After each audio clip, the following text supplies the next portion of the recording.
Pawan Kalyan sir గారు మళ్ళీ కొత్త వివాదాన్ని సృష్టిస్తున్నాడు. ఒక్కసారి ఈ వీడియో చూడండి, తర్వాత మనం మాట్లాడుకుందాం.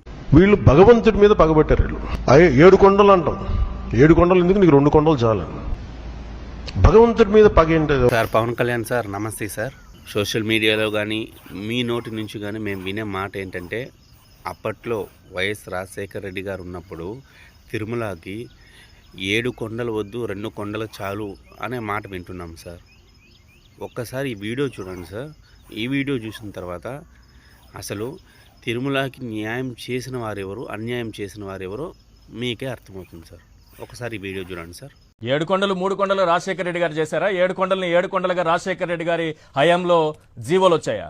2 కొండల అంశం ఎప్పటిది సార్? అది 1975 డిసెంబర్ 2న జీవో 1605, నవంబర్ 4 1965లో విడుదల చేసినటువంటి జీవో 1784. అప్పుడు రాజశేఖర రెడ్డి గారు లేరు సార్. ఈ రెండు కొండల పరిధి వచ్చింది అప్పుడు సార్. రాజశేఖర రెడ్డి గారు వచ్చిన తర్వాత తిరుమలలో ఎన్నికలు పెట్టకూడదు, ఆయన ధార్మిక క్షేత్రంలో ఎన్నికలు పెట్టకూడదు అనుకుంటే జయచంద్ర నాయుడు అనేటటువంటి వ్యక్తి అది 2 కొండల పరిధిలో తిరుమల రాదు, ఇక్కడ పంచాయతీ రాదు కాబట్టి అక్కడ ఎన్నికలు జరపాలి అని ఈ జీవోలను తీసుకొచ్చారు సార్. ఆ తర్వాత వైఎస్ రాజశేఖర రెడ్డి గారు జీవో ఎంఎస్ నెంబర్ 747 ఇచ్చారు, 7 కొండల పరిధిలోకి తిరుమల వస్తుందని.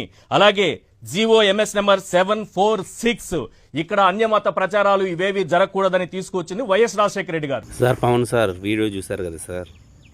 రాజకీయ లబ్ధి కోసం ఆ రోజులలో అప్పుడిప్పుడు తీసుకొచ్చిన జీవోని రాజశేఖర రెడ్డి గారు తీసుకొచ్చారని చెప్పి విష ప్రచారం చేశారు సార్.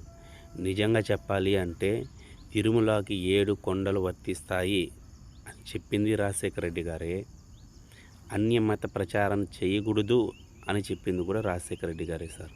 ఈ వీడియో చూస్తున్న మీరు ఈ వీడియో చూశారు కదా, ఈ వీడియో మీద మీ అభిప్రాయాన్ని కింద కామెంట్ చేయండి. ఉంటాం మరి. Thank you all.